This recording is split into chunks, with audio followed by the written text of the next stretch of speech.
में विधानसभा चुनाव की तैयारियां जोरों पर है। हर दल के नेता अपने अपने हिसाब से वोट मांगने की कोशिश में जुटे हैं। चुनाव के इस दौर में बिहार के चौक चौराहों पर पुराने नेताओं की भी बातें होने लगी हैं, खासकर उन नेताओं की जो जनप्रिय रहे। ऐसे में हम पूर्णिया विधानसभा सीट से विधायक रहे वाम नेता अजीत सरकार के बारे में बात करेंगे। साल 1980 में पूर्णिया विधानसभा सीट से भाकपा ने अपने युवा नेता अजीत सरकार को उम्मीदवार बनाया। अजीत सरकार शहर के चर्चित होम्योपैथ डॉक्टर के बेटे थे। इस नेता की 107 गोलियां मारकर हत्या की गई थी। अजीत सरकार का जन्म 1947 में बिहार के पूर्णिया में हुआ था। पूर्णिया और आसपास के इलाके को सीमांचल कहते हैं, क्योंकि यह इलाका नेपाल और पश्चिम बंगाल का सीमावर्ती है। सीमांचल के तहत सुपौल, अररिया, किशनगंज, सहरसा, मधेपुरा और कटिहार आते हैं। सीमांचल में कोसी नदी बहती है। इसके बाढ़ के प्रकोप के चलते यहाँ के लोग गुर्बत की जिंदगी जीते हैं। इसी जमीन पर पले बढ़े अजीत सरकार के मन में बचपन से ही सामंतवाद के खिलाफ नफरत की भावना पनप गई थी। बड़े होकर अजीत सरकार जुझारू मार्क्सवाद बन गए। उन्होंने जमींदारों की जमीन कब्जा कर उसे गरीबों में बांटना शुरू कर दिया। गरीब लोग अजीत सरकार को अजीत दा कहकर बुलाते थे। अजीत सरकार का दफ्तर पूर्णिया के झंडा चौक के पास था। चुनाव लड़ने की अजीत सरकार की अनोखी शैली थी। वह चुनाव प्रचार के नाम पर एक गमछा बिछाकर बाजार में बैठ जाते थे और आने जाने वालों को कहते कि वो उनके गमछे में 1 रुपए का सिक्का डाल दे। 1 रुपए से ज्यादा डालने की किसी को भी मनाही थी। देखते ही देखते अजीत सरकार के गमछे में 1 रुपए के सिक्कों का ढेर लग जाता था।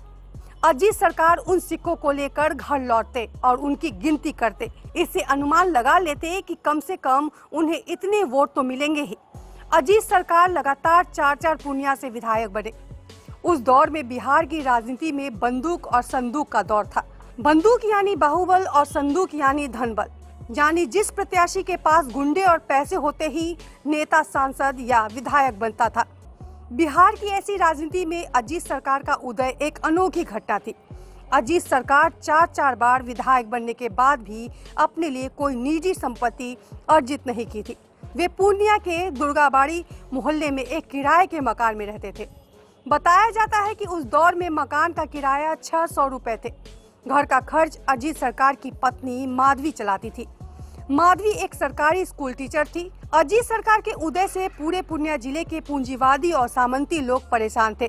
14 जून 1998 की शाम को पूर्णिया शहर के अंदर घूम रहे थे, तभी अपराधियों ने उन्हें घेर लिया। अपराधियों ने उन पर लगातार फायरिंग शुरू कर दी। पोस्टमार्टम रिपोर्ट में पता चला कि अजीत सरकार को 107 गोलियां मारी गई थी। इस निर्मम हत्या से साफ संकेत मिल रहे थे कि अजीत सरकार के प्रति अपराधियों के मन में कितना गुस्सा और नफरत था। अजीत सरकार की हत्या के बाद पूर्णिया में हालात बेहद खराब हो गए।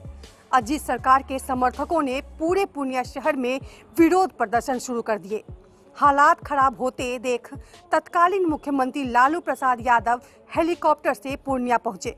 भारी भीड़ में लालू प्रसाद यादव पहुंचे और लोगों ने शांति बनाए रखने की अपील की। भीड़ के शांत होने पर आखिरकार अजीत सरकार के शव को पोस्टमार्टम के लिए भेजा गया। दिवंगत विधायक अजीत सरकार की हत्या के बाद उनकी पत्नी माधवी सरकार ने आज राजनीति में मोर्चा संभाला और वो विधायक बनी। बाद में भी माधवी सरकार भाकपा माले के साथ राजनीति से जुड़ी रही और दावेदारी पेश कर रही। अजीत सरकार हत्याकांड में पूर्व सांसद राजेश रंजन उर्फ पप्पू यादव, राजन तिवारी और अनिल कुमार यादव को आरोपी बनाया गया था। इस मामले में पप्पू यादव को 8 साल जेल में भी बिताना पड़ा, लेकिन आखिरकार वे पटना हाईकोर्ट से बरी हो चुके हैं। इस हत्याकांड में आज तक फैसला नहीं आ पाया है।